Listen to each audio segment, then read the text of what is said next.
Hello, everyone.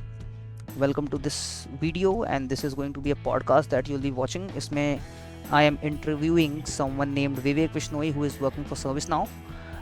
विवेक के पास 5 साल का इंडस्ट्री एक्सपीरियंस है आईटी सेक्टर में इंडिया के. He has work for city bank. He is currently working for service now and he will give you insights of the industry practices.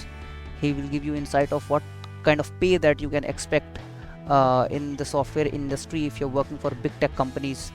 हमने बात करी है एआई के बारे में कि AI is it a blessing, is it not a blessing, and will it impact your jobs going forward. Start करते हैं आप वीडियो को. स्टार्ट रिकॉर्डिंग हमने कर दी है स्टार्ट, और हम लेके आए हैं पहला पॉडकास्ट अपना.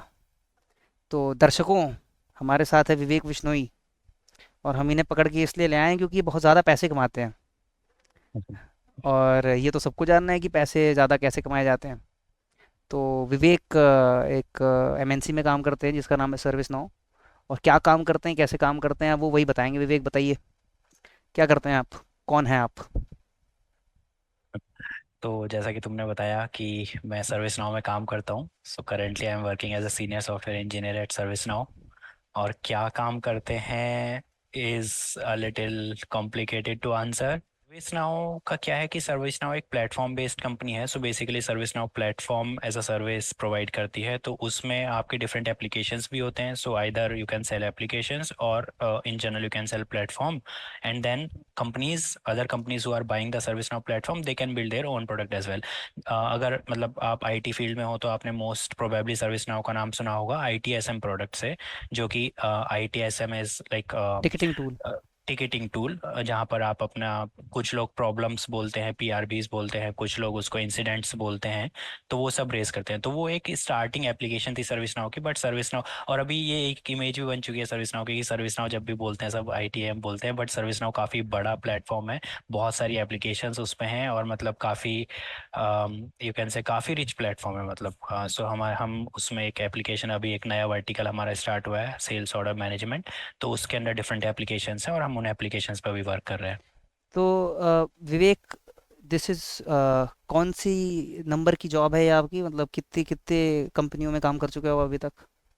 पहले मैंने स्टार्टिंग जो करी थी, पहले मैंने इंटर्नशिप की थी स्टार्टिंग में, तो वो सिटी बैंक में की थी. एंड देन वहीं पर पीपीओ मिला था तो मैंने ज्वाइन भी कर लिया था वहीं पर. और वहाँ पर अराउंड मैंने 3 साल वर्क करा सिटी बैंक में.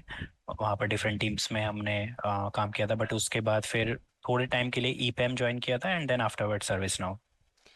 अ, कितने साल की जर्नी रही है, कितने साल की एक्सपीरियंस है आपको? अभी सर्विस नाउ में मुझे 2 साल हो चुके हैं, और ओवरऑल अराउंड मेरा 5 इयर्स का एक्सपीरियंस कंप्लीट हो जाएगा अभी नेक्स्ट मंथ. एजुकेशन के बारे में बताओ, क्योंकि आपकी काफ़ी इंटरेस्टिंग एजुकेशन है. आप प्योर आईटी बैकग्राउंड से नहीं आते, तो वो एक हाँ. काफ़ी मोटिवेटिंग फैक्टर होगा जो भी देख रहा है वीडियो को उसके लिए, कि how hmm. Did you manage being from a non IT background, how did you manage to be at this place? Education, so basically I have done my graduation from IIT Kanpur in mechanical engineering. तो education का क्या है कि देखो, branches जब हम select करते हैं उस टाइम पे हम होते हैं 12th क्लास में. और 12th क्लास के बाद मतलब वो मैच्योरिटी आई नहीं होती है कि हमें आप पता हो पहले से कि यार हम कौन सी फील्ड में जाने वाले हैं.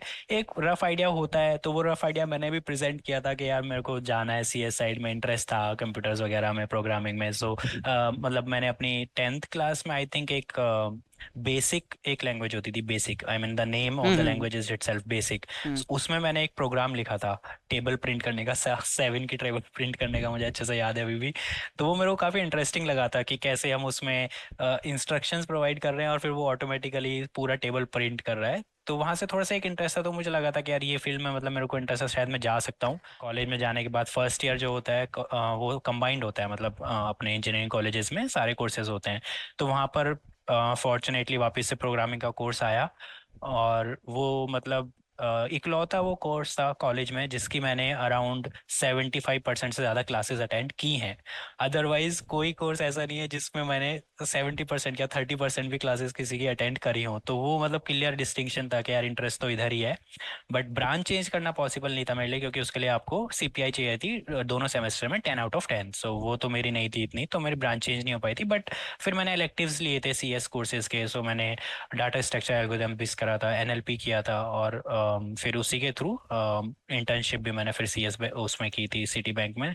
और वहीं से फिर मतलब सीएस की जर्नी स्टार्ट हुई थी। तो मैकेनिकल साइड में मतलब ऐसा है नहीं कि कॉलेज में मतलब मैकेनिकल साइड भी मैंने एक्सप्लोर किया, ट्राई किया कि उसमें भी अगर इंटरेस्ट है तो मैंने कुछ प्रोजेक्ट्स वगैरह किए थे उसमें, जिसमें मतलब रिसर्च प्रोजेक्ट बेसिकली अपने समर वेकेशंस में। तो उन प्रोजेक्ट्स में भी मतलब अच्छा फीडबैक था हमारा, मतलब अच्छा प्रोजेक्ट गया था वो। बट अल्टीमेटली जो इंटरेस्ट आया वो सीएस साइड ही आया, तो परस्यू इधर करा। तो ब्रांच चेंज इसलिए नहीं कर पाए क्योंकि एक सर्टेन परसेंटेज क्राइटेरिया या फिर जो भी रिक्वायरमेंट। सीपीआई, हाँ, आपको 10 आउट ऑफ 10 सीपीआई चाहिए होता है सीएस ब्रांच में चेंज करने के लिए। रैंक क्या थी आईआईटी में आपकी? रैंक मेरी 873 थी। तो वो तो आई थिंक कौन सी आईआईटी में आपको सीएस मिल जाती फिर इससे? मुझे बीएचयू में सीएस मिल रही थी। अच्छा। मतलब बीएचयू एंड अदर आईआईटीज जो कि बीएचयू के बाद रैंक प्ले करती हैं यूजुअली, उसमें से सीएससी मिल जाती। तो ठीक है, सिटी बैंक पे आप पहुंच गए, उसके बाद सिटी बैंक से सर्विस नाउ की जर्नी कैसी रही? क्या प्रिपरेशन करी आपने सर्विस नाउ में पहुंचने के लिए फिर?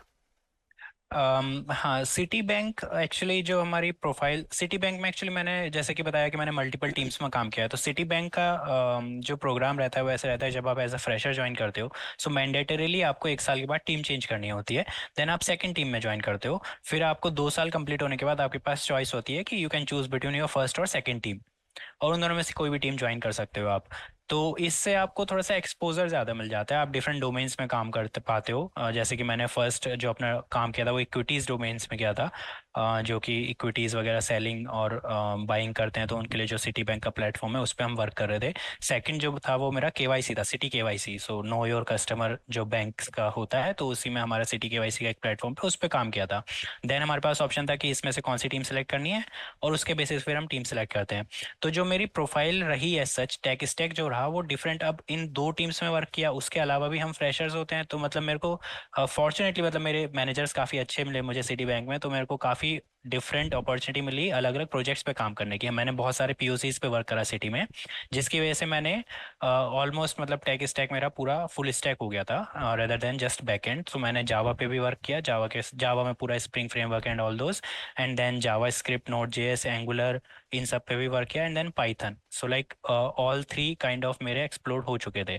अभी जब सिटी के बाद फिर मुझे लगा कि यार ठीक है, अब नेक्स्ट स्टेप लेना है करियर में, जॉब चेंज वगैरह का।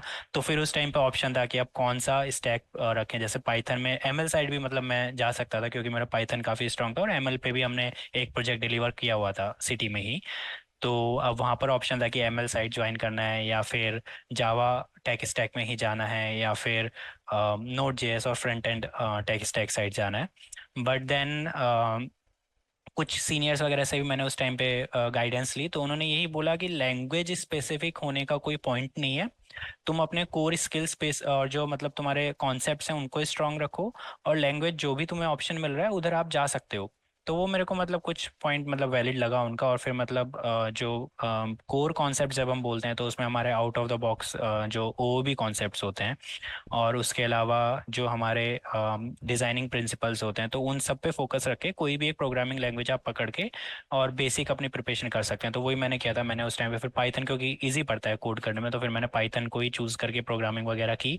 जो जो डीएसए वगैरह के क्वेश्चंस आते हैं वो सब, और डिज़ाइनिंग्स वगैरह के जो प्रिपरेशन करनी होती है बेसिक वो। क्योंकि उस टाइम पे मैं as a SD2 software engineer, हम सर्विस नाउ में सॉफ्टवेयर इंजीनियर बोलते हैं उस रोल को, SD2 के इक्विवेलेंट को। तो उस पे ज्वाइन किया था, तो उसमें मतलब बहुत ज़्यादा भी सिस्टम डिज़ाइनिंग पढ़ने की ज़रूरत नहीं थी, बट बेसिक नॉलेज होनी चाहिए थी। तो वहाँ से फिर मैंने वैसे प्रिपरेशन की थी उसकी। जो करंट मार्केट सिचुएशन है, जो यंगस्टर्स इस समय स्विच करने की सोच रहे हैं या फिर ट्राई कर रहे हैं कि वो कुछ इंटरनल स्विच ही मार सकें, आप क्या एडवाइस करना चाहोगे? अगर उन्हें स्विच करना है दूसरी कंपनियों में बेटर पे बेटर पैकेज पे, क्या करना चाहिए उन्हें? अम, देखो, सबसे पहला पॉइंट तो ये है कि ऑब्वियसली सबको पे तो चाहिए ही होता है। ऐसा नहीं है कि मतलब अगर आपको ज़्यादा सैलरी मिली है तो आप ज़रूर जाना चाहते हो, उसमें कोई दो राय नहीं है। लेकिन स्विच जस्ट बिकॉज सब स्विच कर रहे हैं हमें भी स्विच करना है, ये चीज़ नहीं करनी चाहिए हमें। आपको पहले देखना चाहिए कि आपकी करंट प्लेस पे आप खुश हो नहीं हो। अगर खुश नहीं हो ठीक है स्विच करो। अगर आप वहाँ पर खुश हो, कंफर्टेबल भी हो, और आपको लर्निंग अपॉर्चुनिटीज भी मिल रही है, आपको ऐसा नहीं लग रहा कि यार मेरे ग्रोथ यहाँ पर नहीं हो पा रही है, मतलब सब बढ़िया चल रहा है, तो ज़रूरी नहीं है स्विच करना। मतलब अगर आपका ग्रोथ अच्छा चल रहा है, लर्निंग हो रही है, तो आपको वहाँ पर थोड़ा स्टे करना चाहिए। उसमें ये सिर्फ बाकी सब स्विच कर रहे हैं तो हम भी स्विच कर लें, सैलरी बढ़ जाएगी, इस ट्रेंड पे मतलब ब्लाइंडली जाना सही नहीं है। आपको अगर लग रहा है कि हाँ यार स्विच करने की ज़रूरत है तो ही स्विच करें, पहला पॉइंट तो ये है। और जब आपने डिसाइड कर लिया कि स्विच करना है, तो उसमें मतलब ऐसे पैनिक होने का ज़रूरत नहीं है कि मार्केट में मतलब जॉब्स कम है या कुछ ऐसा है।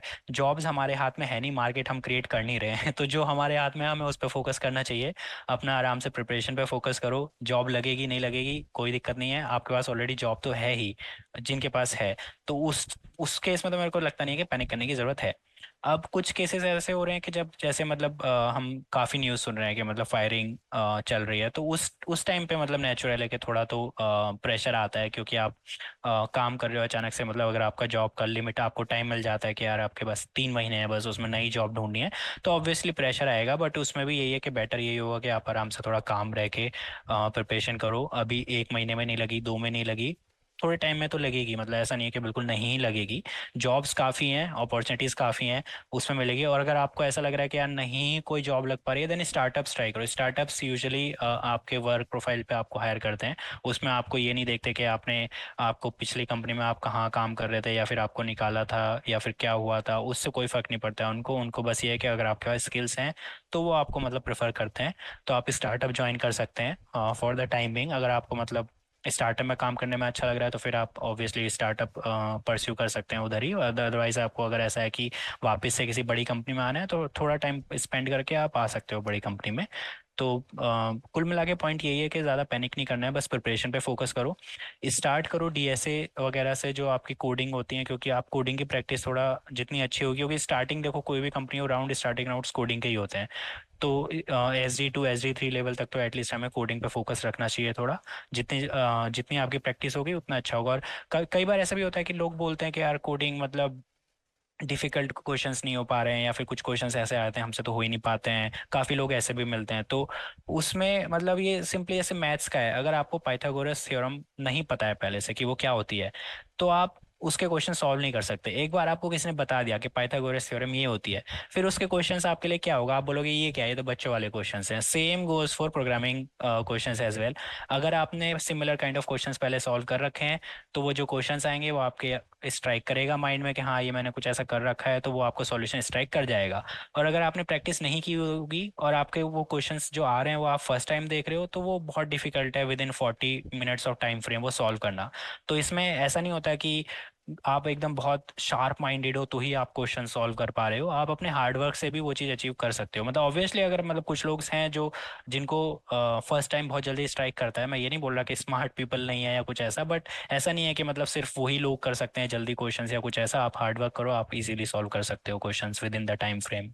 तो कहना चाहते हो आपकी फाउंडेशन स्ट्रॉन्ग करें, फाउंडेशन इज डीएसए, और करेक्ट। एक प्रोग्रामिंग लैंग्वेज कोई हमें मास्टरी चाहिए टू सम एक्सटेंट, क्योंकि उसी में हम यस। सारे डीएसए इम्प्लीमेंट करेंगे। यस। क्वेश्चन के पैटर्न्स, क्वेश्चंस कुछ भी हों, उसकी फाउंडेशन लगभग सेम होगी, और बिल्डिंग ब्लॉक्स अगर पता है तो हम सोल्यूशन तक पहुंच हम्म। सकते हैं उन बिल्डिंग हम्म। ब्लॉक्स को यूज़ करके।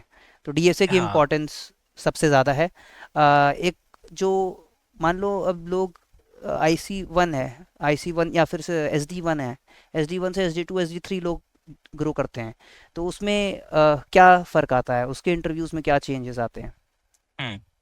सो SD1 से एक्सपेक्टेशन होती है कि आप क्योंकि SD1 यूजुअली फ्रेशर्स होते हैं, तो आपसे एक्सपेक्टेशन है कि आप आओ थोड़ा यंग, एक फ्रेश माइंड के साथ आप आते हो, तो आपको एक न्यू पर्सपेक्टिव मिलता है। जैसे अगर हमारी टीम है तो उसमें अगर हम SD1 को हायर कर रहे हैं, तो उससे हम ये एक्सपेक्ट नहीं करेंगे कि वो आके पूरा हमारा like start to end project build करके हमें कंप्लीट करके दे दे।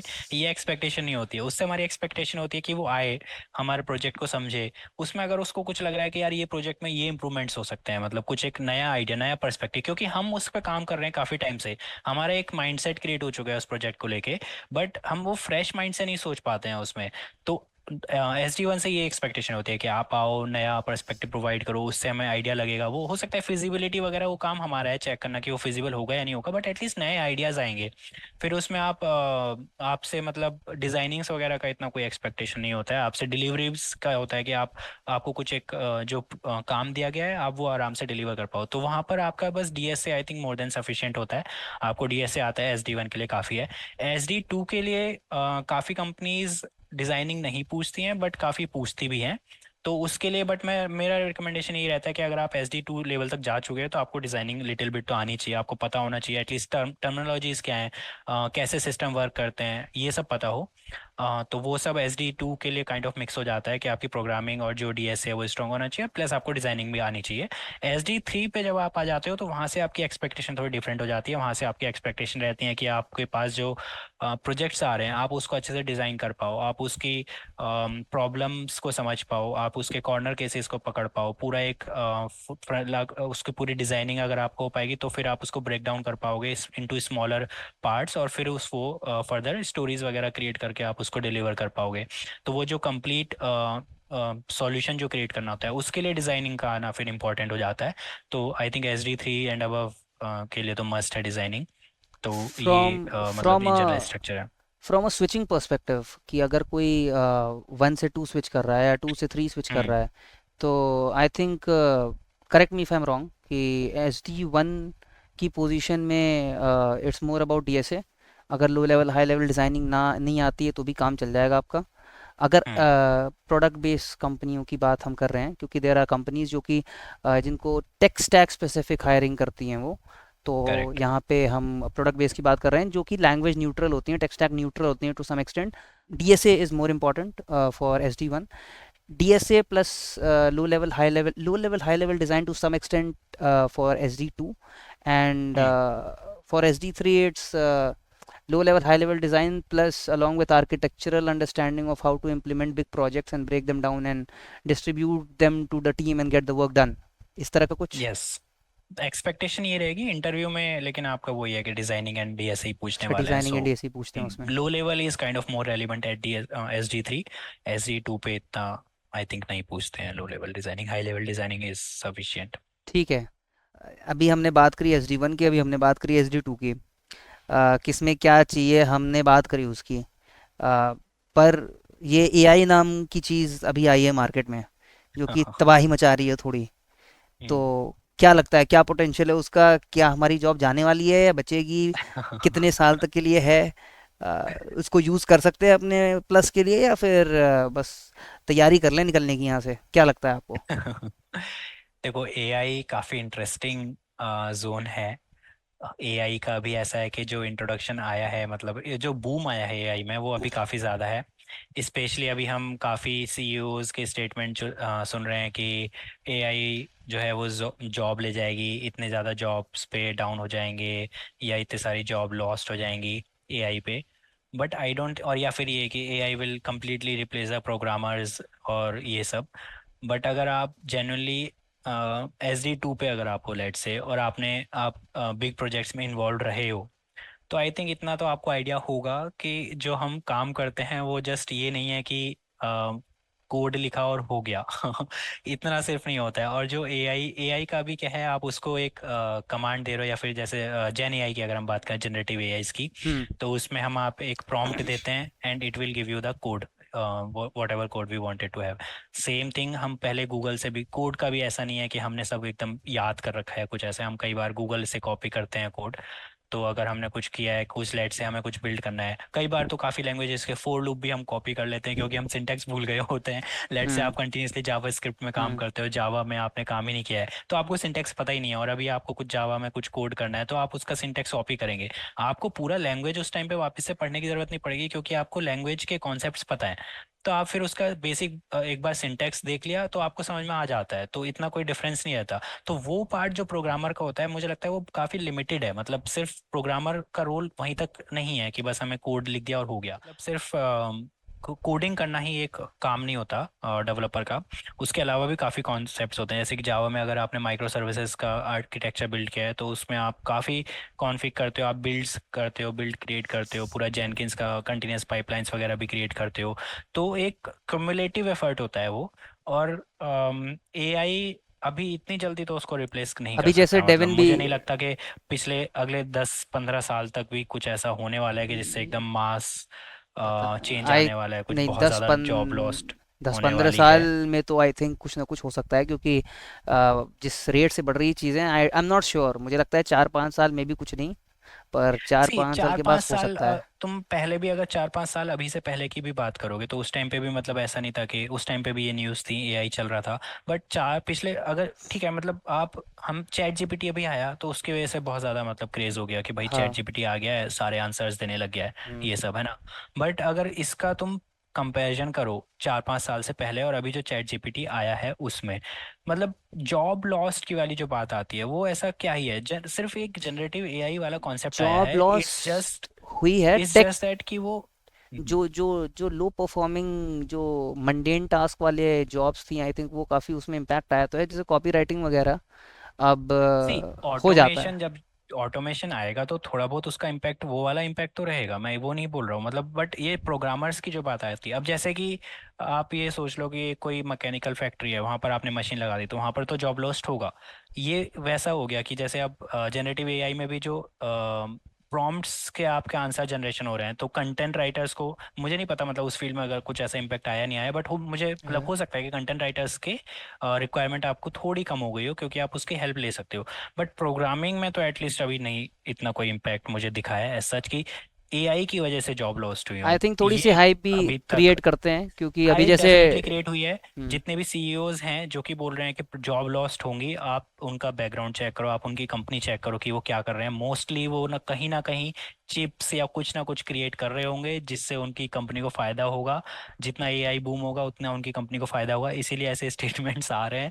ये आप डेफिनेटली चेक कर सकते हैं कि भाई जो भी कम ऐसे स्टेटमेंट दे रहा है वो क्या उसकी कंपनी कहीं ना कहीं एआई से रिलेटेड है या नहीं है। एक तो ओवर हाइप प्रोडक्ट भी निकाला था इन्होंने ना, डेविन, कि हम्म। सॉफ्टवेयर इंजीनियर है वो, इतने मीम्स स्टार्ट हो गए उसमें, सबकी हाँ, गई बाद में जॉब गई। उसकी बाद में न्यूज़ भी आई। पोल खुल गई उसके बट बाद में। बट ऐसा है कि वो जो उन्होंने प्रेजेंट किया है वो अचीव करना बहुत मतलब डिफिकल्ट नहीं है, मुझे लगता है अगले 1 से या 2 साल में वो भी अचीव हो जाएगा। जो वो जिस चीज़ का उन्होंने डेमो दिया था वो अचीवेबल है। बट स्टिल मतलब आपकी जॉब नहीं जाने वाली। अब कोई बैंक है, मान लीजिए बैंक के जितने भी हैं वहां पर भी आईटी रोल्स रहते हैं, तो वो पूरा अपना सिस्टम एआई को नहीं देने वाले हैं हैंडल करने के लिए, मतलब उनको डेवलपर्स चाहिए। उनको डेवलपर्स चाहिए मेंटेन करने के लिए, कोई सर्विस बेस्ड है तो वो भी ऐसा नहीं है कि पूरा एआई को दे देंगे, उनको भी डेवलपर्स चाहिए अपना सर्विस प्रोवाइड्स करने के लिए। तो डेवलपर्स की रोल जाना मतलब इतना अच्छा आसान ठीक है, नहीं है, मतलब ठीक जितना है, हमने हाइप कर रखा है। ठीक है, मान लो डेवलपर्स की रोल में आप कह रहे हो कि नहीं, जॉब जाना इतना आसान नहीं है। What about managers? मैनेजर्स की जॉब पे क्या इम्पैक्ट आएगी? क्योंकि व्हाट आई फील इज, मैं अपना हाँ। पर्सपेक्टिव बताता हूँ, कि मैनेजर का काम दो तीन अगर मैं बताऊं उसके की फैक्टर्स उसके काम में, तो आते हैं कि जॉब शेड्यूलिंग, कि कोई स्टोरी है, मुझे उसको एक किसी ऐसे बंदे को देनी है जो कि केपेबल हो उसको कर पाने के। थोड़ा सा रिलेशनशिप मैनेजमेंट, कि अगर किसी को कोई दिक्कत है, तकलीफ़ है, तो आके उससे बात करे और कुछ सॉर्ट आउट कर दे।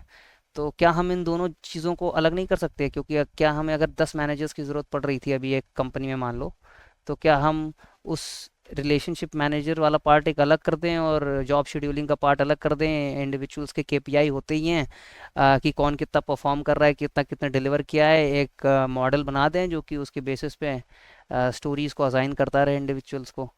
तो मैनेजर्स की जॉब खत्म भले ना हो, पर घट तो जाएगी। मतलब मैं तुम चाहते हो मैनेजर्स हट जाए, हाँ, हाँ? मैं तुम्हारा नहीं चाहता। तुम्हारा गोल ये मैं है कि सारे मैनेजर्स को करो छुट्टी, अब हम करेंगे अपने आप पूरा काम। मैंने कोई एक वीडियो भी देखी थी अभी रिसेंटली, पता नहीं किसी ने वायरल करी थी, जिसमें एक एआई स्क्रम कॉल्स ले रहा था। हाँ, तो हाँ, तुम्हारा भी यही इंटेंशन है शायद, है ना, कि मेरा तुम एआई इंटेंशन नहीं, के मैं थ्रू जानना स्क्रम चाह रहा कॉल्स हूँ, लेना चाह रहे मैं हो। जानना चाह रहा हूँ, क्योंकि मैनेजर की job is sort of a resource scheduling job, जो कुछ हद तक। हाँ ये देखो यार, डिपेंड करता है, मतलब कंपनी टू कंपनी भी डिपेंड करता है, क्योंकि जैसे कि अगर मैं सर्विस नाउ की बात करूँ, सर्विस नाउ में जो मैनेजर्स हैं, मतलब मुझे लगता है कि वो काफ़ी ज़्यादा टेक्निकली स्ट्रांग पीपल हैं जो मैनेजरियल पोस्ट पे हैं।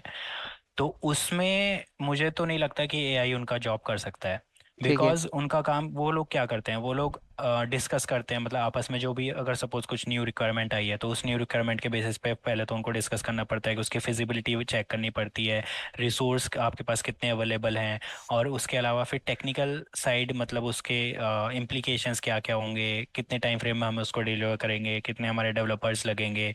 उसके बाद भी जो इश्यूज आ रहे हैं उन इश्यूज के आइडेंटिफिकेशन की, मतलब अगर कुछ इशू आया तो आइडेंटिफाई करेंगे किस टीम को ये बिलोंग करता है और क्या डिपेंडेंसीज हैं बाकी टीम्स के साथ। तो काफ़ी लंबा प्रोसेस रहता है, मतलब कंटिन्यूअसली बिजी रहते हैं वो और बैक टू बैक हमारी रिलीजेस भी चलती रहती हैं। तो मुझे नहीं लगता कि ये वाला एटलीस्ट रिप्लेस हो पाएगा। मतलब ये सिर्फ ऐसा नहीं है कि आप बस पीपल को मैनेज कर रहे हो, कि बस आपको ये डेली स्क्रम कॉल ले लिया, सुन लिया क्या कर रहे हैं और ख़त्म हो गया।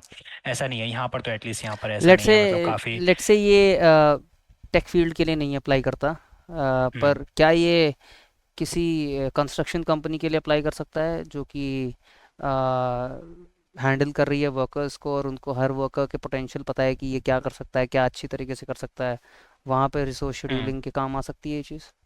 हाँ यार, मैंने जैसे बताया कि कंपनी टू कंपनी वेरी करता है, तो अब हो सकता है इंडस्ट्री डोमेन में काफ़ी सारी प्लेसेस ऐसी हों जहाँ पर पूरा काम ऑटोमेट किया जा सकता है, जो कि एक मैनेजर कर रहे हैं। तो आई एम नॉट श्योर, मतलब मैं उस पर कमेंट नहीं करना चाहता, बट हाँ प्रोबेबली वहाँ पर डेफिनेटली ऐसा हो सकता है, पॉसिबिलिटी है कि पूरा वर्क ऑटोमेट किया जाए। और जैसे कि अब ऑटोमेट का तो मैंने जैसे बताया है कि ऑटोमेट तो करा ही जा सकता है, और वहाँ पर तो अब जैसे पार्किंग स्लॉट्स होते हैं, पार्किंग स्लॉट्स में पहले इंडिविजुअली हर एक बंदा आपको पार्किंग स्लिप देता था और ऐसा होता था, बट अभी यूजुअली आप वहाँ पर अगर मशीन लगा देते हैं या फिर कुछ पूरा पूरा सिस्टम आप ऑटोमेट कर सकते हैं, वहाँ पर एक पर्सन की भी ज़रूरत नहीं है, मतलब रहने की। तो वहाँ पर भी जो पहले जॉब्स थी वो जाएंगी जॉब्स अभी। तो ये वाले चीज़ें तो एग्जिस्ट करती हैं, तो इस चीज़ का तो आई थिंक मैं कमेंट नहीं कर पाऊंगा इसमें एज यानी सच। कि मैं कहना चाहूँगा, व्हाट आई फील इज़ कि there is definitely some impact, और going forward mundane jobs but जाने वाली हैं जॉब्स कुछ हद शिफ्ट तक। भी होती है ना, कि मतलब आप बट दैट इधर की डिपेंड्स जॉब हटेंगी दैट कि डिपेंड्स तो। ऑन कि बंदा कितना अपस्किल करने को भी तैयार है ना कि। हाँ नहीं, हाँ अप स्किल वाला बात है, बट ये तो आप एक ब्रॉडर लेवल पे देखते हो ना, तो अगर आपकी ये जॉब इधर से पार्किंग एग्जांपल जो मैंने दिया, अगर वहाँ की जॉब्स गई हैं, या फिर एआई अगर आ रहा है उसकी वजह से जॉब्स जा रही हैं, तो वो एआई में भी तो जॉब्स आ रही हैं, आपकी चिप्स क्रिएट करने में जॉब्स आएंगी, आपके सॉफ्टवेयर्स क्रिएट करने में जॉब्स आएंगी। तो वहाँ से भी तो जॉब आती हैं। तो वो शिफ्ट भी होता है डिफरेंट आपका। तो जैसे कि कंप्यूटर्स जब स्टार्ट हुए थे, आई थिंक तब भी यही था कि भाई कंप्यूटर आ जाएंगे, जॉब चली जाएंगी। तो इम्पैक्ट तो डेफिनेटली उसका रहा होगा, उस टाइम पे भी जॉब्स गई होंगी, बट फिर कंप्यूटर इंडस्ट्री इतनी बड़ी हो गई है, वहाँ पर इतनी जॉब्स क्रिएट हो गई हैं, आपके कंप्यूटर के पार्ट्स क्रिएट होते हैं डिफरेंट डिफरेंट। तो उसी तरीके से है कि एआई पे अगर आप वर्क करोगे तो फिर एआई की जॉब्स भी क्रिएट होंगी। डेफिनेटली इम्पैक्ट तो रहेगा उसका, ये तो नहीं बोल सकते भाई एआई आ गया तो बिल्कुल ही कुछ इम्पैक्ट, जीरो इम्पैक्ट होगा। इम्पैक्ट तो आएगा, बट इतना इतना जितना हाइप्ड है उतना नहीं आएगा, ये तो श्योर है। कोविड ने क्रिएट करी रिमोट जॉब्स, सारी हम्म। आईटी कंपनीज रातों रात रिमोट कर दिया उन्होंने जॉब। क्या लगता है ये ट्रेंड खत्म हो रहा है या फिर बढ़ रहा है, या फिर बुलाने वाले हैं हम लोग को, जैसे अपन तो रिमोट है इस समय। हाँ यार, रिमोट का मतलब अभी देखो, रिमोट का ना मुझे लगता है कि इन्होंने जो अभी एक रिपोर्ट्स, कुछ कुछ जो रिपोर्ट्स आई हैं उसमें ये इनिशियली, मतलब अब जब कोविड आया था उसके बाद जो रिपोर्ट्स आई थी, मतलब 1-2 साल के अंदर अंदर, उसमें रिमोट की प्रोडक्टिविटी ज़्यादा आई थी कंपैरेटिवली जो हम ऑफिस में करते थे। बाद में जब कोविड फेज कम थोड़ा थोड़ा ओवर हुआ और स्टिल मतलब आगे 1-2 अभी, मतलब करंटली जो रिपोर्ट्स आ रही हैं, 4 साल आई थिंक कोविड को हो चुके हैं, तो जो अभी रिपोर्ट्स आ रही हैं उसमें रिमोट की प्रोडक्टिविटी थोड़ी डाउन साइड आ रही है, कि डाउन साइड है प्रोडक्टिविटी। तो इस चीज़ का फिर इम्पैक्ट है इस चीज़ में, मतलब क्योंकि यूजुअली कॉर्पोरेट्स वर्क करते हैं रिपोर्ट्स के बेसिस पे कि क्या रिपोर्ट्स आ रही हैं उनके बेसिस पे। तो अब उस चीज़ से अगर ये इवेल्युएट करेंगे तो डेफिनेटली मतलब अभी वापस बुलाएंगे सबको, और हम देख भी रहे हैं कि काफ़ी कंपनीज ने बुला लिया है ऑलरेडी। अभी सर्विस नाउ का तो अभी चल रहा है रिमोट, हम तो हैं अभी घर पे, बट अब ये नहीं बोल सकते कि कब तक है, अब हो सकता है, क्योंकि देखो वो भी मार्केट रिपोर्ट्स के बेसिस पे ही वर्क करते हैं। बट इस चीज़ का रिमोट का तो मतलब ये थोड़ा डाउटफुल है कि कौन सी कंपनी लॉन्ग टर्म में रिमोट को सपोर्ट करेंगी। अभी आई थिंक सर्विस नाउ के स्टेटमेंट्स के हिसाब से मुझे लगता है कि वो सपोर्ट कर रही है लॉन्ग टर्म भी, बट यूजुअली कंपनीज प्रेफर कर रही हैं कि ऑफिस ही आए वो। मैं इससे वैसे एग्री नहीं करता स्लाइटली, क्योंकि जितना पर्सनल एक्सपीरियंस के हिसाब से मुझे जितना पता है, मुझे यही है कि भाई रिमोट में बहुत काम करना पड़ता है कंपेयर टू ऑफिस। अगर आप ऑफिस में हो, आप कभी क्रिकेट खेल रहे हो, कभी आप कॉफी पे जा रहे हो, मैं ये नहीं बोल रहा कि जो ऑफिस जा रहे हैं वो हाँ, सब यही कर रहे हैं। आपने तो दोनों ये करा है, बिल्कुल नहीं आपने बोल तो रहा हूँ। ये मैं सिर्फ रिमोट। अपने लिए बोल रहा हूँ कि मैं ऑफिस आता हूँ तो मेरा डिस्ट्रैक्शन बहुत ज़्यादा हो जाता है, बट रिमोट में तो कुछ होता नहीं है काम करने के अलावा, तो बस काम ही काम रहता है। तो एटलीस्ट मेरी साइड तो प्रोडक्टिविटी रिमोट में बहुत ज़्यादा रहती है। सुना है सर्विस नाउ पैसे बहुत देता है, तो और इसीलिए बुलाया गया है आपको यहाँ पे। ये जानने के लिए कि कितना ये पैसा सर्विस नाउ दे रहा ये है। ये जानने के लिए कि कितने पैसे सर्विस नाउ दे रहा है, यहीं से शॉर्ट्स कटेंगे, यहीं से क्लिकबेट बनेगी वीडियो कि सर्विस नाउ इस इंजीनियर को इतने पैसे देता है। तो नहीं कितने नहीं, सर्विस कितने नाउ कमा लेते हैं आप? कितने कमा लेते हैं ये बताना तो थोड़ा डिफिकल्ट है, बट सर्विस नाउ काफ़ी, हाँ, अच्छा कॉम्पिटिटिव पे है सर्विस नाउ का काफ़ी, हाँ। और स्पेशली मतलब अगर मैं रिमोट हूँ तो मेरा खर्चा भी कुछ नहीं है सच। घर पे हैं, घर का खाना खा रहे हैं, तो इतना कोई खर्चा भी नहीं है, तो जितना भी है वो सब सेव ही हो रहा है। तो ये इस वजह से भी थोड़ा एक पे स्केल में काफ़ी डिफरेंस हमारी रहता है, बट हमारी काफ़ी जन डिसेंट पे है सर्विस नाउ हमारी में। जनता को एक फिगर चाहिए, क्या मैं फिशर बोल पे जो डेटा अवेलेबल है उसको सही मान सकता हूँ? फिशर बोल कहता कितना है कि अवेलेबल है फिशर बाउल पे? फिशर बोल ये कहता है कि एक IC3 का बंदा की CTC 70-75 लाख से ऊपर होती है। तो क्या ये फिशर बोल सही कह रहा है? क्या विवेक बिश्नोई की? डिपेंड करता है, डिपेंड करता है, वो डिपेंड करता है एक्चुअली आपका प्रीवियस जब आप ज्वाइन करते हो तो उस टाइम पे, और मतलब देखो रेंज रहता है सर्विस नाउ में जो आपका, और काफ़ी मतलब ये सर्विस नाउ की एक सबसे बड़ी अच्छी बात है कि काफ़ी ज़्यादा विजिबल हैं चीज़ें। आपको पूरा रेंज बताया जाएगा कि भाई आपके रोल पे ये पे रेंज है। उस पे रेंज पे मतलब जैसे काफ़ी कंपनी का ऐसा रहता है ना कि हमें पता ही नहीं होता कि भाई इतनी, अगर हमें इतनी सैलरी मिल रही है तो वो किस किस लॉजिक के हिसाब से मिल रही है। ऐसा कुछ नहीं है, यहाँ पर एक रेंज रहेगा।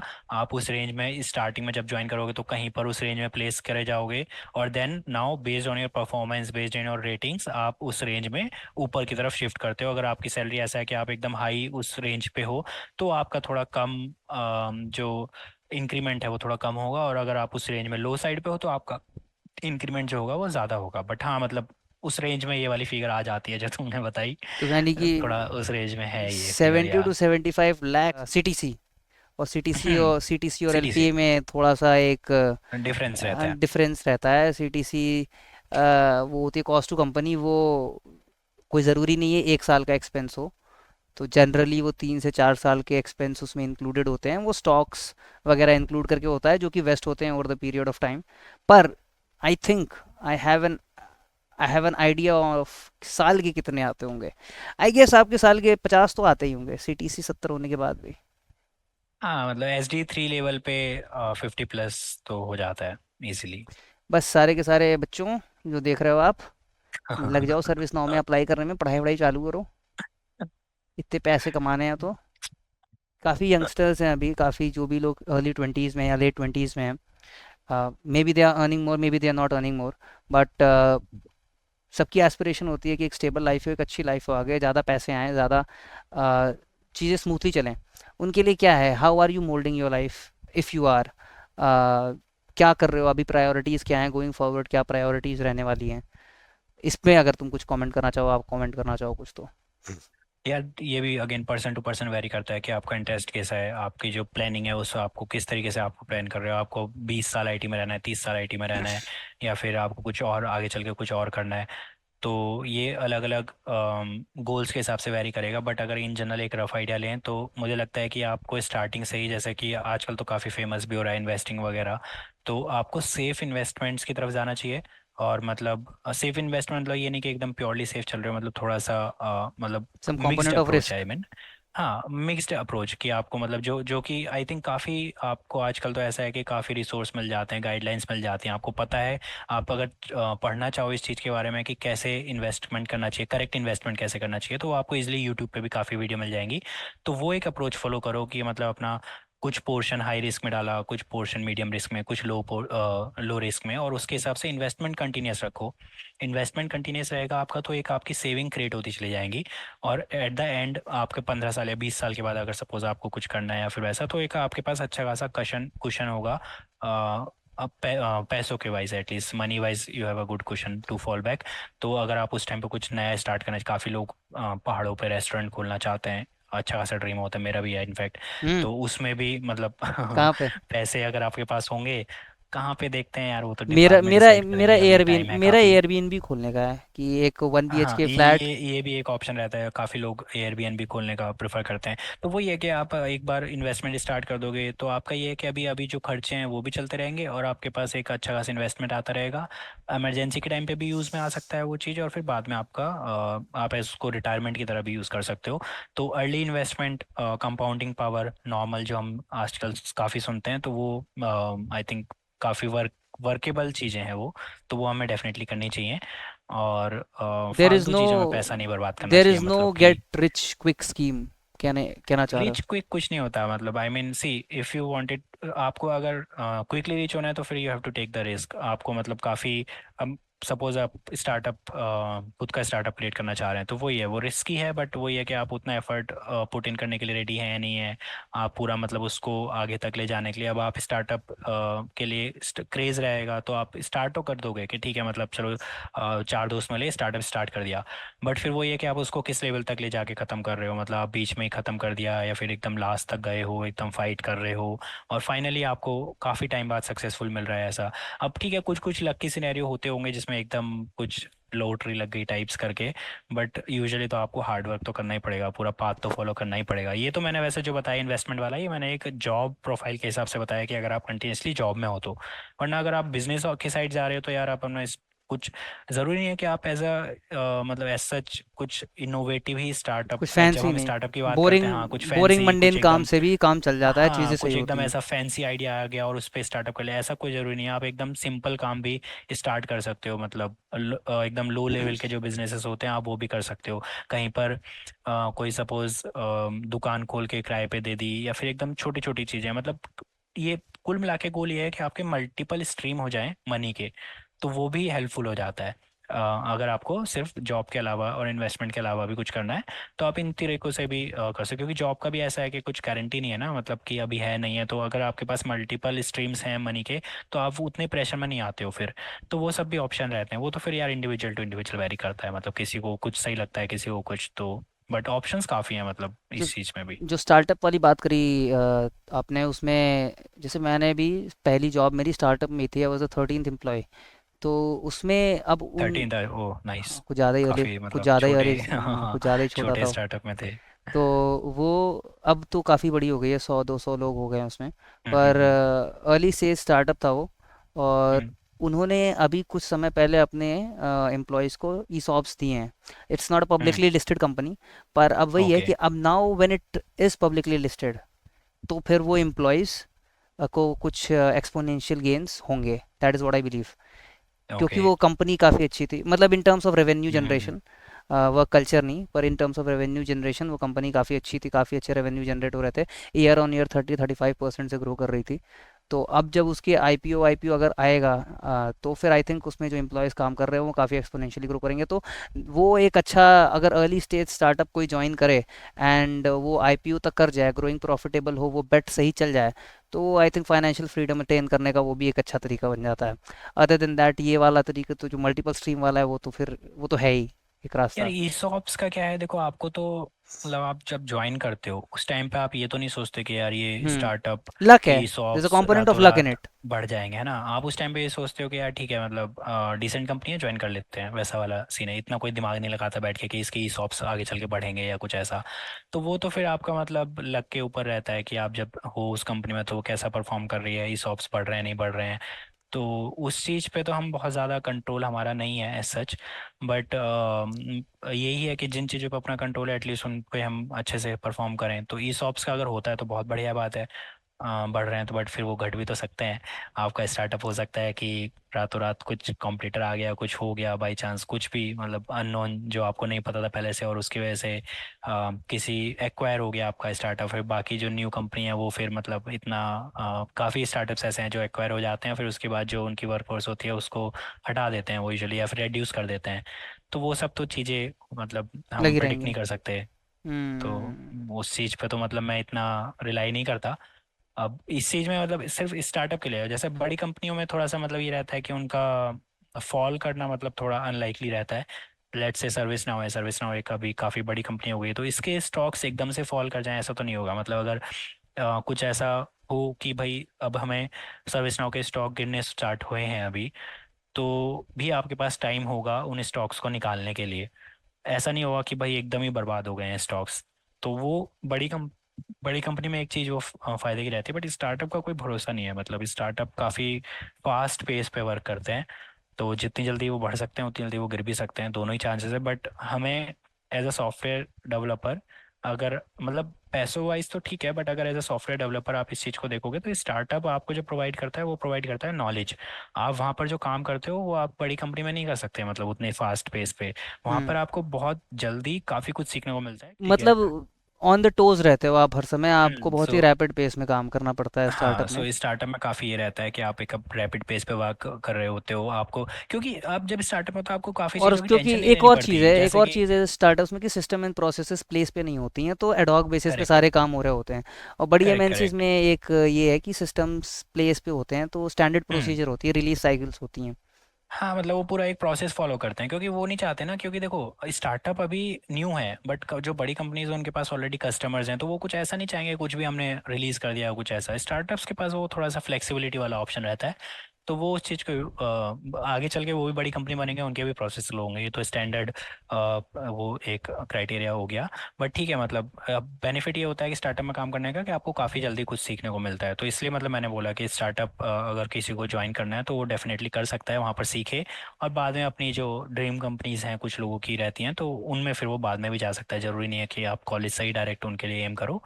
कॉलेज के बाद मतलब स्टार्टअप मेरे को तो काफ़ी अच्छा आइडिया लगता है, अगर आपको ज़्यादा जल्दी कुछ सीखना है चीज़ें तो।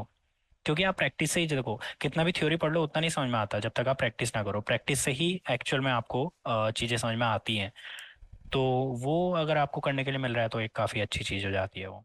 सिटी में काम करा, which is a big MNC. Service now में काम करा, which is also a very big MNC. तो क्या वर्क कल्चर में फ़र्क दिखा? Do you enjoy did you enjoy one more than the other, या फिर दोनों सेम ही है, इट्स जस्ट द पे कि ज़्यादा पैसा मिला तो इधर आ गए? क्या क्या माइंडसेट था, क्या ज़्यादा पसंद है? नहीं यार, ऐसा नहीं है कि ज़्यादा पैसा मिला तो इधर आके पैसा पैसा दोनों जगह है, ऐसा नहीं है कि पैसा उधर नहीं मिल रहा था। बट ये होता है कि एट सर्टेन पॉइंट आपको लगता है कि ठीक है, कुछ मतलब तो ज़्यादा दे रही होगी कुछ सर, कुछ तो ज़्यादा दे रही होगी सर्विस। वो रहता है यार। जब आप स्विच करते हो तो आप एक A to B switch, suppose दो company A to B switch कर रहे हो तो भी सैलरी बढ़ती है, बी टू ए स्विच कर रहे हो तो भी सैलरी बढ़ती है। तो ऐसा नहीं है कि मतलब एक कंपनी दूसरी कंपनी से ज़्यादा प्रोवाइड कर रही है कंपैरेटिवली, मतलब जो रेंजेस होते हैं। तो आई थिंक रेंजेस इनके ऐसा कुछ बहुत ज़्यादा डिफरेंस नहीं है इन दोनों के रेंजेस में। बट वर्क कल्चर की जो हम बात कर रहे हैं, तो वर्क कल्चर का ऐसा है कि देखो हर एक कंपनी, जैसे अब ज्वाइन करते हैं डिफरेंट कंपनीज, तो हर एक का अपना अपना आप अलग अलग लाइफ के अलग अलग पॉइंट पे ज्वाइन करते हो। तो जब मैंने सिटी ज्वाइन करा था उस टाइम पे मैं फ्रेशर था, तो जैसे कि मैंने बताया वहाँ पर हमारे काफ़ी दोस्त, कॉलेज से भी काफ़ी दोस्त आए थे, और हमारा ग्रुप जो था वो काफ़ी बड़ा ग्रुप था। तो वो एक अलग ही फीलिंग हुआ करती थी कि मतलब इतने सारे लोग हो रहे हैं। फिर कुछ भी इवेंट वगैरह होता था, सिटी कोई इवेंट करवाता था, वहाँ पर हम फ्रेशर ही इतने सारे हो जाते थे। तो पूरा एक अलग ही कल्चर बना हुआ था, मतलब हमने कंपनी को भी कॉलेज टाइप्स वाइब्स कर क्रिएट कर दी थी वहाँ पर।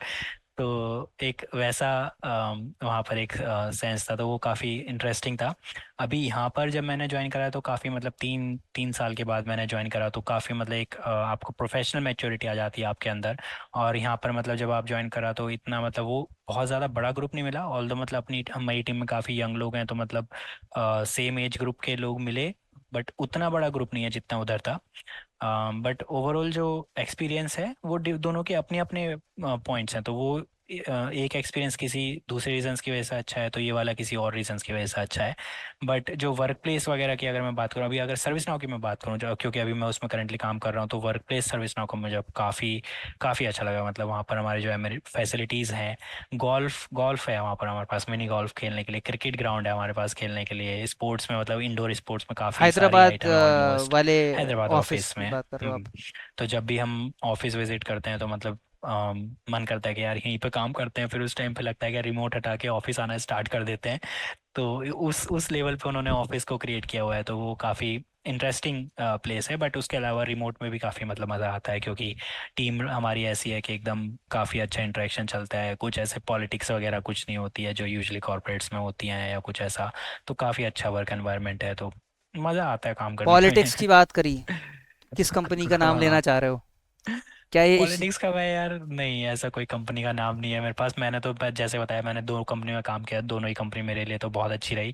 बट हम जो मैंने सुना है अपने दोस्तों वगैरह से, किसी किसी कंपनी में इनफैक्ट काफ़ी लोग पब्लिकली भी इसको ब्रिंग आउट करते हैं कि उनके मैनेजर, उनको अगर कभी किसी का अच्छा मैनेजर नहीं है तो काफ़ी टेरिबल लाइफ हो जाती है। मेरे तो यार जितने भी अभी क्या तक किसी मैनेजर रहे हैं फेमस बहुत ई अच्छे रहे कॉमर्स हैं। कंपनी के बारे में बात कर रहे हो आप? नहीं नहीं, ऐसा कोई फेमस ई कॉमर्स की बात नहीं कर रहा हूँ मैं। अब देखो अलग, अब वो ये है कि कंपनी के ये भी नहीं नहीं, डिपेंड करता है डज कि मतलब वो वर्क सिर्फ कल्चर। मैनेजर पे वर्क नहीं करता, ये है कि आपकी कंपनी क्या कल्चर आपका प्रोड्यूस कर रही है। अगर आपके मैनेजर को बहुत ज़्यादा प्रेशराइज करा जा रहा है तो फिर वो आपको प्रेशराइज करेगा।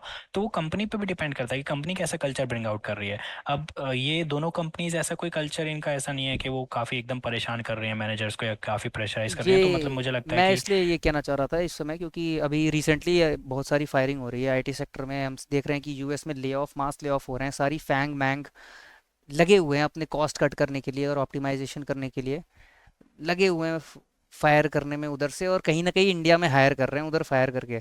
तो मॉरल हम्म, ग्राउंड्स पे क्वेश्चंस आते हैं फिर कि कोई कोई सगा नहीं है एक तरह से कंपनी किसी की। तो यार ये तो है कि आप देखो कंपनी, ये कोई ऐसा नहीं है कि सब प्रॉफिट लॉस का खेल है सब। हाँ, ये प्राइवेट कंपनी है, प्रॉफिट पे वर्क करती है। अगर किसी कंपनी को प्रॉफिट नहीं हो रहा तो वो आपको निकाल देगी। कोई आपको उससे, आपका ऐसा कोई रिश्तेदारी है नहीं उसकी कि भाई आपको काम करवाना ही करवाना है। आपकी परफॉर्मेंस खराब होगी तो भी निकाल देगी।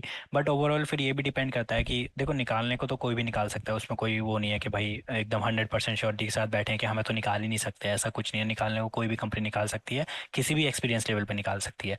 बट इन जनरल ये प्रैक्टिस कहाँ पर मल्टीपल टाइम्स हो रही है, बार बार कहाँ देखने को मिल रही है, उस बेसिस पे आप डिसाइड कर सकते हो कि यार ये कंपनी ज़्यादा टॉक्सिक है और यहाँ पर ज़्यादा खतरा है। कुछ कंपनीज हैं जो जिन्होंने सिर्फ इसी टाइम इसी रिसेशन में निकाला है, कुछ कंपनीज हैं जो हर साल बिना रिसेशन के भी निकाले जा रही हैं। तो आप वो उस लेवल पे आप कंपेयर करो। इनफैक्ट अभी मतलब जैसे सर्विस नाउ ने तो इसमें भी नहीं निकाला मतलब। आई थिंक 2023 तो और 2024 दोनों में इन्होंने गाइडेंस दी है कि हम ले ऑफ नहीं कर रहे। हाँ, तो मतलब वो कंपनी, अब मैं ये नहीं बोल रहा कि वो नहीं निकालेगी, हाँ निकाल हाँ सकती है हाँ, मतलब आगे चल करेक्ट के, बट करेक्ट। एटलीस्ट उन्होंने नहीं करी फायरिंग, तो ये काफ़ी अच्छी बात है। तो इस चीज़ से भी थोड़ा सा मतलब स्टेबिलिटी मिलती है, तो वो भी एक फैक्टर रहता है। तो मतलब डिपेंड सही करता है है, यानी कंपनीज कि पे ये वाला। टू चूज टू स्टार्टिंग में तो, पर as a individual, as a fresher, जब आप कॉलेज से निकल रहे हो, आप ये नहीं सोचते कि फायर होंगे, आप ये नहीं सोचते कि वर्क करेक्ट। लाइफ बैलेंस क्या होगा। आपको जो बेस्ट ऑफर मिल रहा है, जो सबसे ज़्यादा पे कर रहा है, आप उसके उसे पकड़ लेते हो। हम्म। पर विथ टाइम आप रियलाइज़ करते हो कि जब आप एक टाइम स्पेंड करते हो, आप दो तीन रिसेशन बूम बस्ट के साइकिल देख लेते हो, तो फिर आपको आइडिया लगता है कि ये भी कोई चीज़ है जो कि हमें कंसिडर करनी चाहिए। हाँ नहीं यार देखो, स्टार्टिंग में फ्रेशर तो हम हमेशा ऑफर लेटर कंपेयर करते हैं सीटीसी के बेसिस पे। उसमें हम यही देखते हैं भाई इसका सिटी से ज़्यादा ये कंपनी अच्छी, तो उस टाइम पे हमें इतना इंसाइट्स होते भी नहीं है। तो और मतलब वो वेरी करता है, मतलब आप स्टार्टिंग में इसके बेसिस पे देखते हो, फिर आप जैसे जैसे करियर में प्रोग्रेस करते हो तो फिर आप बाकी फैक्टर्स भी कंसिडर करने लगते हो। एक लोकेशन काफ़ी लोग कंसिडर करते हैं, काफ़ी लोग वर्क पर्सोना, जैसे अपने केस में हम रिमोट प्रोफाइल्स में हैं, तो काफ़ी लोगों के लिए वर्क पर्सोना मैटर करता है, तो वो वर्क पर्सोना के बेसिस पर सिलेक्शन करते हैं। काफ़ी लोग कंपनी एनवायरनमेंट के बेसिस पे भी सिलेक्शन करते हैं। सिर्फ सीटीसी ही, मतलब एक एक पॉइंट के बाद सिर्फ सीटीसी मैटर नहीं करता कि मतलब सीटीसी कितना है। बहुत सारे फैक्टर कंसिडर करके मतलब जॉब स्विच करते हैं लोग या फिर कंपनी चूज करते हैं। सीटीसी का देखो ऐसा है कि स्टार्टिंग में तो हमें लगता है यार, जब हमने स्टार्ट करते हैं पैसे कमाना तो लगता है कि पैसे कमाएं। बट एक पॉइंट के बाद ऐसा हो जाता है ना कि भाई पैसे भी आप मतलब कंपेयर करोगे तो बाकी फैक्टर्स से भी थोड़ा सा कॉस्ट एसोसिएट करो। लोकेशन है तो लोकेशन में आप देखोगे कि अगर मैं टीयर 3 में रह रहा हूँ या टीयर 1 में रह रहा हूँ तो ऑब्वियसली मैं टीयर 3 में थोड़े लो सीटीसी पे भी वर्क कर सकता हूँ कंपेयर टू टीयर 1। तो वो वाले फैक्टर्स भी आ जाते हैं। तो ये फिर टाइम के साथ साथ ये चीज़ें चेंज करती हैं आपके प्रायोरिटीज चेंज परसेप्शंस। होती हैं फिर विथ। प्रायोरिटीज चेंज होती हैं टाइम के साथ। और मतलब SD3 SD4 इन लेवल्स पर आके मतलब मुझे लगता है कि सीटीसी ओनली फैक्टर तो बिल्कुल भी नहीं होता है। काफ़ी फैक्टर कंसिडर करते हैं। सीटीसी ऑब्वियसली एक इम्पॉर्टेंट फैक्टर है बट ओनली फैक्टर तो नहीं है। फिर आई थिंक लाइफ को प्रायोरिटाइज करता है आदमी की कितना कमाएगा अब। करेक्ट। अच्छा, और ये क्या थॉट है इस आईटी फील्ड में, एक इंडिविजुअल कितने साल काम कर सकता है? कितने साल की लाइफ स्पैन है, वर्क लाइफ है आई, क्योंकि ये वेरी डिमांडिंग इंडस्ट्री है, कुछ ज़्यादा डिमांड डिमांड करती है एवरीडे। हम्म। एक से एक प्रॉब्लम्स को सॉल्व करते हैं, डीबग करते हैं, नई स्टोरीज करते हैं, उसमें भी काफ़ी एफर्ट जाता है। तो कॉग्निटिवली बहुत ज़्यादा एफर्ट जाता है, और क्योंकि सेडेंटरी जॉब है, बैठे बैठे रहते हैं दिन भर। तो क्या लगता है आपको कि कितने साल ये मेंटल मैराथन दौड़ सकता है आदमी? ये देखो, अगर जैसे कि एक बहुत फेमस कोट भी है ना कि अगर आपको अपना काम पसंद है तो it's like you have never worked a single day in your life if you are enjoying your work. तो वो वाली चीज़ है कि अगर आपको काम में मज़ा आ रहा है तो फिर आपको टाइम से फ़र्क नहीं पड़ता कि मैंने इतने टाइम काम कर लिया, इतने टाइम कर लिया। क्योंकि अगर काम में मज़ा आ रहा है तो फिर आप उसको एक अलग तरीके से करोगे, और आप एंजॉय कर रहे हो काम अपना तो फिर आप डिफरेंट चीज़ें भी एक्सप्लोर करते हो। मतलब कि भाई अब कुछ नई चीज़ आ रही है तो वो एक्सप्लोर कर ली तो उससे आपकी नॉलेज भी अपडेट होती रहती है। अब आपको ये काम पसंद ही नहीं आ रहा है, इसमें मज़ा ही नहीं आ रहा, तो फिर वो डिग्रेडेशन, एक मेंटल स्टेट ऐसी हो जाती है कि मतलब आप कंटिन्यूअसली आप उसमें एकदम बोरिंग फील करते हो या ख़राब फील करते हो। फिर आपको कुछ नया सीखने का भी मन नहीं होता है। फिर आप इसी स्टेट में रहोगे तो फिर ऑब्वियसली मतलब टायरिंग फील होगा, या फिर ऐसा फील होगा कि बेकार चल रहा है, छोड़ते हैं कुछ और करते हैं। तो वो एक इम्पॉर्टेंट फैक्टर हो जाता है। अगर मज़ा आ रहा है तो फिर आप सर्वाइव कर सकते हो कितने भी टाइम, क्योंकि मैंने देखा है जो कोई इंडस्ट्री में एग्जांपल है जो कि 50 साल से ऊपर का हाँ हाँ, इंडिविजुअल है वही और वो मैं कोड एग्जांपल कर रहा देने है? वाला था। वही एग्जांपल मैं देने वाला था कि अब ऐसा रहता है कि देखो, SD3 SD4 के बाद लोग मैनेजर्स भी बनना स्टार्ट कर देते हैं, पैरेलल शिफ्ट करके मैनेजर बनते हैं। कुछ लोग टेक्निकल साइड भी आगे जाते हैं, वो मैनेजर नहीं बनते, प्रिंसिपल इंजीनियर्स वगैरह जो बनते हैं। मेरी पिछली कंपनी में एक एक पर्सन थे तो आई थिंक काफ़ी एजेड थे वो, अराउंड 50 प्लस तो वो इजीली थे। बट आई आई गेस वो 55 प्लस थे, ऐसा कुछ एज थी उनकी। और वो मतलब कोड आप उनके सामने कुछ भी प्रोजेक्ट लेके जा रहे हो, वो कोड को एक तो इजीली समझ पाते थे क्योंकि उनका एक्सपीरियंस इतना था। फिर उसमें इश्यूज क्या आ सकते हैं, पोटेंशियल इश्यूज क्या आ सकते हैं, वो सब मतलब आप उनसे बात करोगे तो आपको लगेगा कि यार कितना मतलब नॉलेज उन्होंने गेन करी है over the period of time. वो रिफ्लेक्ट होती थी। और उनको उस पॉइंट पे जाने के बाद, इतना टाइम इंडस्ट्री में स्पेंड करने के बाद भी मतलब ऐसा लगता था कि किसी आप फ्रेशर से बात कर रहे हो, कि एकदम एक्साइटमेंट से भरे हुए हैं। जैसे कि मैंने बताया, मैंने लास्ट कंपनी में POCs काफ़ी करे थे। तो एक दो POC मैंने उनके अंडर किया, तो जैसे हम जब प्रेजेंट करते थे तो जितना एक्साइटमेंट लेवल उनका रहता था कंपेयर टू अदर्स, उतना एक्साइटमेंट लेवल कोई मैच नहीं कर पाता था। तो वो मेरे को काफ़ी सही लगा था, मतलब कि इस एज पे आने के बाद भी वो मतलब इतने अच्छे से हैंडल कर पा रहे हैं। और कोड तो ऑब्वियसली वो करते थे, मतलब उनको एक्लिप्स में अगर उनको एक भी आपके बिल्ड इश्यूज या कुछ भी एक भी वार्निंग भी है तो वो उनको अच्छी नहीं लगती थी कि ये वार्निंग क्यों है। तो मतलब एकदम क्लीन सेटअप रखते थे, और बाकियों का भी मतलब क्लीन सेटअप। और कुछ भी इशू हो रहा है, कहीं भी इशू हो रहा है किसी भी टीम को, डायरेक्टली उनके पास जाते थे। तो वो आप एक एक तरह से उस लेवल तक भी आप पहुंच सकते हो, वो पर्सोना क्रिएट कर सकते हो अगर आपको अपने काम में मजा आता है तो। पर अगर 10 लोग हैं तो कितने लोग पहुंचते हैं उस लेवल तक? कितने लोग आईटी फील्ड में? यार वही वाली बात है ना, अब बीच में देखो 10 लोग हैं तो 10 में से कुछ लोगों को मैनेजर बनना है, मैनेजर साइड चले जाते हैं। कुछ लोग कुछ सालों बाद PM साइड चले जाते हैं, MBA कर लेते हैं। तो वो सेग्रीगेशन भी हो जाता है ना। तो कोड वाली अगर तुम क्वेश्चन पूछ रहे हो तो कोड तक तो बचे ही लोग कम है तब तक करने के लिए। और उसमें भी फिर ये है कि आप मतलब एंजॉय कर रहे हो नहीं कर रहे हो, एंजॉय नहीं कर रहे हो तो आप छोड़ ही दोगे, जल्दी रिटायर ले लोगे या जो भी, या फिर आ, कुछ और रीजंस की वजह से। तो वो एक इशू हो जाता है। अगर आप एंजॉय कर रहे हो तो पहुंचते हो, मतलब आप मैनेजर साइड नहीं जा रहे या फिर आप PM वगैरह साइड या डिफरेंट चीज़ें ट्राई नहीं कर रहे, तो आप कोडिंग सेक्टर में भी ऊपर तक जाते हो।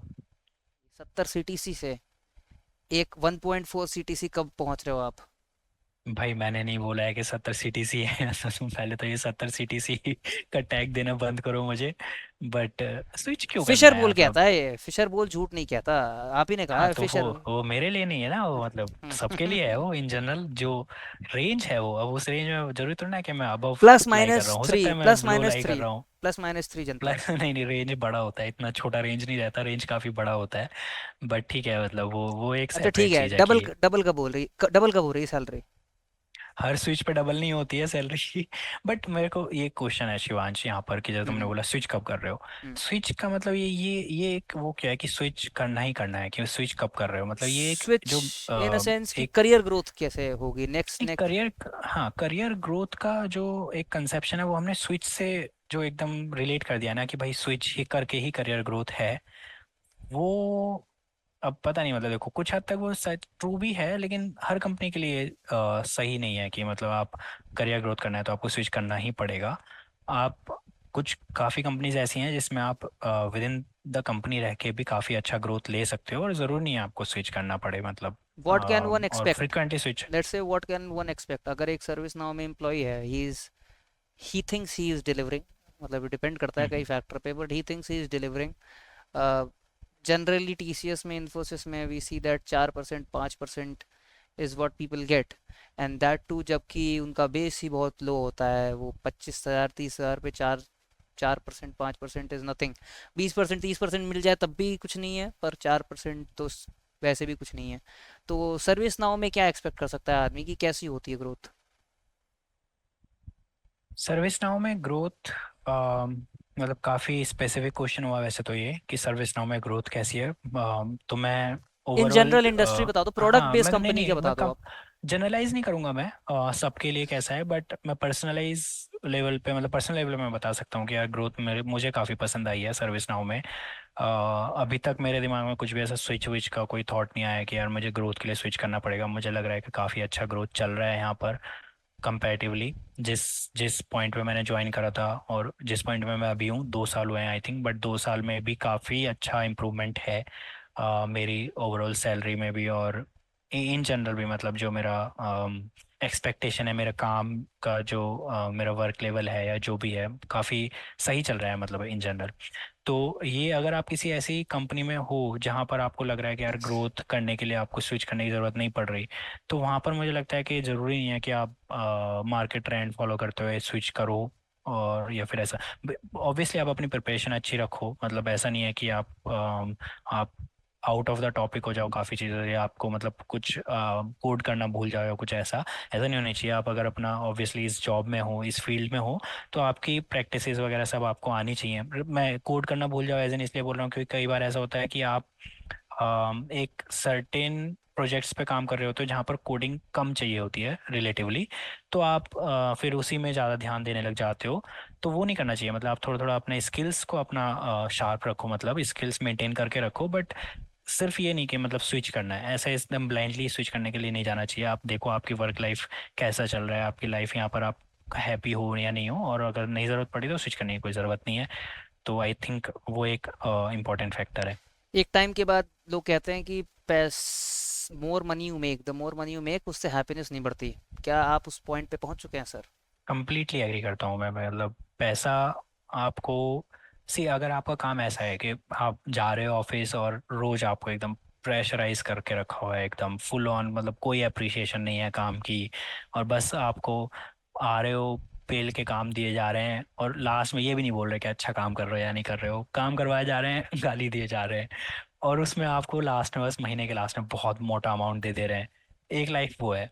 दूसरी लाइफ है कि आपको बहुत मोटा अमाउंट नहीं है, डिसेंट अमाउंट है, बट आपको, आप अगर मेहनत कर रहे हो तो आपके एफर्ट्स को अप्रिशिएट करा जा रहा है, आप जो काम कर रहे हो उस काम को अप्रिशिएशन मिल रहा है, और मतलब आपको मज़ा आ रहा है वो काम करने में, आपको वो काम अच्छा लग रहा है। तो आप जब सुबह को आप एक्साइटेड हो, मतलब मंडे ब्लूज नहीं हो रहे आपको, आप मंडे के लिए भी एक्साइटेड हो, आपको वीकेंड में लग रहा है कि यार मंडे कब आएगा। तो अगर आपका वैसी एक लाइफ है, तो उस केस में मेरे को नहीं लगता यार कि आपको पैसे के पीछे भागना चाहिए, मतलब अब वो पर्सन टू गिवन की पर्सन भी एक वेरी अच्छा करता है। गिविंग गिवन की एक डिसेंट अमाउंट आ रहा हो उसके बाद, आई थिंक। हाँ मतलब अगर आप ऑब्वियसली पच्चीस अगर हजार आपको पे ऐसा काम है कर कि रहे हो बिल्कुल, तो फिर हाँ आप नहीं नहीं नहीं कर ये तो, सकते। सी पैसा अगर कोई बोल रहा है कि पैसा इंपॉर्टेंट नहीं है, वो कम्प्लीटली गलत बोल रहा है। पैसा एक सबसे इम्पोर्टेंट फैक्टर है लाइफ सस्टेन करने के लिए। बट अगर आपको लग रहा है कि आपके पास पैसा मतलब सफिशिएंट है, डिसेंट है, उसके बाद आप बाकी चीज़ें कंपेयर करना स्टार्ट कर सकते हो। अगर आपका मतलब ऐसा है कि सैलरी बहुत कम है, भले से कितना ही अच्छा ऑफिस है बट सैलरी बहुत कम है, और आपको लग रहा है कि यार मैं काफ़ी हद तक अपनी सैलरी इंप्रूव कर सकता हूँ, 2 टाइम्स 3 टाइम्स 4 टाइम्स कर सकता हूँ, डेफिनेटली कर लो। मतलब उसमें कोई वो नहीं है। बट अगर आपका कंपेरेबल रेंजेस हैं, या फिर मतलब आप 2 टाइम्स भी आई थिंक अगर हो रहा है सैलरी, और उसमें भी अगर आपको लग रहा है कि मेरी वर्क लाइफ बैलेंस इधर बेटर है, तो आप सोच सकते हो एक बार कि जरूरी नहीं है चेंज करना। मतलब वो देखो यार, पर्सन सिचुएशन से वेरी करता है कि पर्सन की सिचुएशन कैसी है। हो सकता है किसी पर्सन के लिए यार पैसा सबसे ज़्यादा मतलब उस टाइम पे उसको ज़रूरत हो, उसको इस चीज़ से फ़र्क नहीं पड़ रहा हो कि मेरे को वर्क लाइफ बैलेंस चाहिए, उसको पैसा ही चाहिए उस टाइम पे, तो फिर उसको यार स्विच करना पड़ेगा। बट अगर मतलब ऐसा है कि आपको पैसे की बहुत ज़्यादा ज़रूरत नहीं है, और मतलब आपको work life peace, mental peace की भी बात होती है ना, तो मेंटल पीस को भी आप प्रायोरिटाइज कर सकते हो। एक्सटर्नल स्विच को तो डिमोनाइज कर दिया आपने कुछ कम। नहीं नहीं, मैं मना नहीं कर रहा स्विच के लिए। देखो स्विच मैं बोल रहा हूँ कि आपकी कंप जिस जहाँ पर अभी आप हो, वो उसके बेसिस पे आपको डिसाइड करना पड़ेगा कि मेरे को स्विच करना है या नहीं करना है। तो बट अगर अगर एक इंडिविजुअल एक कंपनी में है and may be he likes the work life balance, he likes the culture, he likes his colleagues, तो फिर वहाँ से भी तो ऐसा नहीं चाहेगा ना कि कुछ ग्रोथ ना मिले उसे। उसके लिए नहीं, क्या पाथ डेफिनेटली। उसके लिए क्या पाथ फॉलो किया जा सकता है कि विद इन दी ऑर्गेनाइजेशन आप बेटर रिस्पॉन्सिबिलिटी, बेटर ग्रोथ पा सकें? कुछ अगर आपकी एस्पिरेशन ऐसी है तो। अच्छा क्वेश्चन है। मतलब हम अभी अगर हम विद इन द कंपनी आपको कैसे, आप ग्रोथ की साइड आपको मूव करना चाहिए, या फिर कैसे आपको ग्रोथ मिले, तो उस चीज़ के लिए देखो सबसे एक इम्पॉर्टेंट चीज़ क्या है ना, जो मैंने नोटिस की है एटलीस्ट, वो ये है कि लोग खुल के बात नहीं करते हैं। आपका जो मैनेजर है, पहली बात तो अगर आपको लग रहा है कि आपका मैनेजर आपकी बात सुनता ही नहीं है, आपका रिलेशन ठीक ही नहीं है, तो फिर तो मतलब कोई पॉइंट ही नहीं है, फिर आपको ऑल्टरनेटिव्स देख लेने चाहिए। या फिर विद इन द कंपनी अगर आपके पास ऑप्शन है टीम स्विच करने का, वो सब आपको एक्सप्लोर करना चाहिए जो भी। बट अगर आपको मैनेजर है आपका ऐसा जो आपकी बातें बातें सुनता है, या एटलीस्ट बात करते हो, तो उससे ओपनली एक्सप्रेस करो। मतलब शाई मत रहो। मैंने काफ़ी, इनफैक्ट मैं भी पहले ऐसा ही था। मैं भी इतना खुल के बात नहीं करता था अपने मैनेजर से। मैं एक्सपेक्ट करता था कि यार ये चीज़ तो मैनेजर को पता ही होगा। ये एक्सपेक्टेशन हमारी बहुत गलत रहती है कि मैनेजर को पता ही होगा, मैं ये काम कर रहा हूँ तो ये तो मैनेजर को पता ही होगा। ये हमें नहीं करना चाहिए, हमें ओपनली बात करनी चाहिए। अगर आपको लग रहा है कि आपने किसी चीज़ में आप टाइम स्पेंड कर रहे हो, तो आपको एक तरह से आपको बताना चाहिए कि भाई मेरा टाइम इस चीज़ में ज़्यादा जा रहा है। तो वो चीज़ें आपको हाईलाइट कर देनी चाहिए, मतलब अपनी एक किसी ना किसी एस्पिरेशंस भी तरीके बतानी से। चाहिए कि अपनी एस्पिरेशंस बतानी चाहिए, अपनी एक्सपेक्टेशंस बतानी चाहिए आपको कि भाई मेरी ये एक्सपेक्टेशन है इस रोल से। अगर आपको कुछ चीज़ अच्छी नहीं लग रही, तो वो बतानी चाहिए कि मेरे को इस चीज़ में मज़ा नहीं आ रहा है। या फिर आपको ऐसा लग रहा है कि आपको लग रहा है कि आप कुछ इनिशिएटिव्स ले सकते हो, या कुछ भी पॉइंट है तो वो आप ब्रिंग आउट करो। ज़रूरी नहीं है हर बार आपकी बात सुनी जाए, या हर बार आप सेटिस्फाइड हो उस इंटरेक्शन से। लेकिन एटलीस्ट आपको, आपके ये तो रहेगा कि आपने बात बताई है, और फिर उसके बेसिस पे अगर एक्शंस नहीं लिए जा रहे हैं, तो फिर आपका मतलब आपका जेन्युइन रीज़न होगा ये कि यार मेरे बात सुनी नहीं जाती है, तो फिर मैं यहाँ पर क्यों रुकूं। वो वाला पॉइंट है। तो एटलीस्ट आप खुल के बात करो अपने मैनेजर से, क्योंकि कई बार मैनेजर भी बिजी रहते हैं अपनी लाइफ में। उनके पास बहुत सारे काम होते हैं, वो मैनेज कर रहे हैं 10-12 लोगों को। वो हर एक की उनके दिमाग में एक प्रोफाइल है। तो हमें लग रहा होता है क्योंकि हमारे लिए तो एक ही मैनेजर है, बट उनके लिए 10 एम्प्लॉयज़ हैं। हमें लग रहा होता है कि यार उनको पता होंगी चीज़ें, या फिर ऐसा कुछ, बट ज़रूरी नहीं है कि उनके हाईलाइट, उनके नोटिस में वो चीज़ें आई हों। तो हमें उनसे ओपनली बात करनी चाहिए उस बारे में। अगर कुछ ऐसा है तो काफ़ी हेल्प करता है, उसी से आपकी मतलब काफ़ी चीज़ें सॉर्ट आउट होती हैं। एक बार वो चीज़ सॉर्ट आउट होगी, तो फिर आप उस हिसाब से वर्क कर सकते हो। मतलब कि आपकी जो एक्सपेक्टेशंस हैं उसके हिसाब से आपको काम मिल रहा है नहीं मिल रहा है, उसके बेसिस पे फिर आप वर्क करते हो। तो वहाँ से आई थिंक काफ़ी एक इम्पैक्ट आता है ग्रोथ वगैरह के लिए। एटलीस्ट आपके मैनेजर को भी क्लियर होता है कि इस एम्प्लॉय का क्या सीन चल रहा है, और आपको भी मतलब अपना क्लियर होता है कि मेरे ये बातें हैं, और ये रेस्पॉन्स लिया है मैनेजर ने मेरे इंटरेक्शन के बेसिस पे, या कुछ ऐसा। तो अपनी एक्सपेक्टेशंस को हम मैनेजर से शेयर करें कि if I want to grow, I want work that will make me और हेल्प मी ग्रो। करेक्ट। ताकि ऐसा ना रह जाए कि व्हेन द एसीआर कम्स हम ये कुछ कर रहे हो कि यार I should have been given this, जबकि मैनेजर के दिमाग में कुछ और फ्रेम है इसमें। ऐसा ही होता है। यही होता है एग्जैक्टली exactly। तो इसीलिए मतलब कंटिन्यूअसली बात करना बहुत ज़रूरी होता है मैनेजर से, क्योंकि हमें लग रहा होता है कि यार हमने तो इतना काम करा है, तो हमें तो इतना मिलना ही चाहिए। बट फिर वो मिलता नहीं है। बाद में पता चलता है मैनेजर को तो पता ही नहीं होता है कि हमने इतना काम किया है या कुछ ऐसा किया है। तो जो भी बात है ओपनली डिस्कस करना ज़रूरी रहता है, मतलब इस चीज़ में वो हेल्प करता है, मैनेजर को भी काफ़ी हेल्प करता है वो। Constant communication is the key. Correct. Constant communication. Her relationship के लिए ज़रूरी होता है, चाहे वो मैनेजर से हो चाहे वो आपके खुद के पार्टनर से हो। ठीक है, कम्युनिकेशन इज द की। ठीक है, ठीक है, ठीक है। बढ़िया है। तो प्रिय दर्शकों, सारी बातें हमने कर ली विवेक के साथ। कोई आपके कमेंट्स हैं या फिर विवेक को आप फिर से देखना चाहेंगे किसी वीडियो में, तो आप कमेंट्स में लिखें। कोई क्वेश्चंस हैं तो आप कमेंट्स में लिखें, अगली बार विवेक से ज़रूर पूछेंगे। पैसे बहुत छापता है लड़का, तो ऐसे पैसे वालों को शिवांश तो पैसे वालों शिवांश को ये पीछे पड़ा है मेरे पैसों के। पैसे वालों को ही हम पकड़ेंगे, क्योंकि पैसे सबको चाहिए। और लिखिए, कमेंट्स लिखिए, आप लाइक कीजिए, सब्सक्राइब कीजिए, और फिर बताइए आपको क्या पूछना है। अगली बार हम फिर विवेक को ले आएंगे। तब तक के लिए thank you so much for watching this video. Bye या bye. Thank you everyone. Bye bye.